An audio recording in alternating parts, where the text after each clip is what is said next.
দেশে ছাত্র জনতা জুলাই আন্দোলন করেছিল, তার ফলাফল এই দেশে মানুষের কাছে দৃশ্যমান হয়নি। ঘটনা থেকে ঘটনার সূত্রপাত প্রতিনিয়ত চলছে।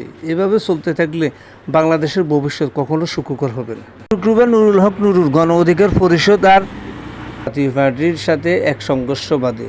পরবর্তীতে পুলিশ সেখানে উপস্থিত হলে নুরুল হক নুরুর গণপরিষদের নেতাকর্মীদের সাথে আবার পুনরায় সংঘর্ষ হয়। এই সংঘর্ষে নুরুল হক নুরু প্রচণ্ড আঘাতে আহত হন।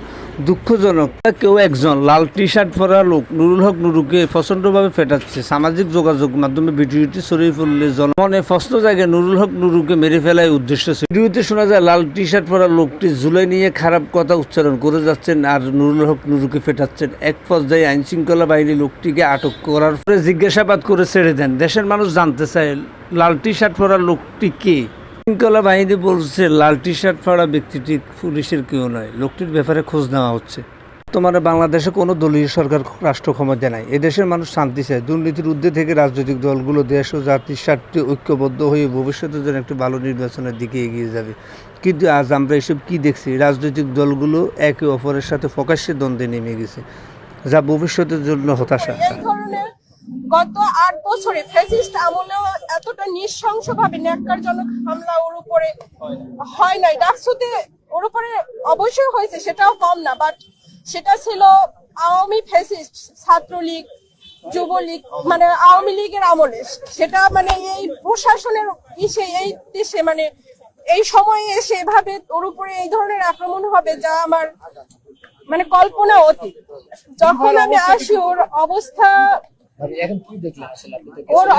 সেজন্যই মানে ওর অবস্থাটার জন্য আমার আবার আসা। আমি কখনো আসতে চাই নাই যে আমাকে আবার এই মিডিয়ার সামনে আসতে হবে, বাট ওর শারীরিক কন্ডিশনটা মানে এখন এমন অবস্থায় এসে দাঁড়িয়েছে।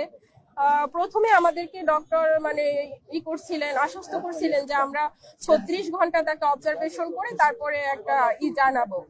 বাট ওর উপরে এতটা মানে করা হয়েছে, আঘাত করা হয়েছে শারীরিক ভাবে, ওর ব্রেইনে এবং নাকে মানে চোয়ালে যে এগুলা হয়েছে। পরিস্থিতিতে সঠিক সংস্কার না হলে রাষ্ট্র জনগণের যতটা ক্ষতি হবে তার চেয়ে বেশি ক্ষতি হবে রাজনৈতিক দলগুলোর।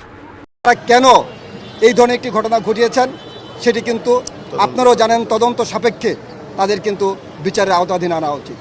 এবং না, এটা পরিকল্পিতভাবে বা কি হয়েছিল, ভিপি নূরকে চিনে না ওইখানে যারা ওইখানে দায়িত্বে ছিলেন তারা সকলেই ভিপি নূরকে চিনেন।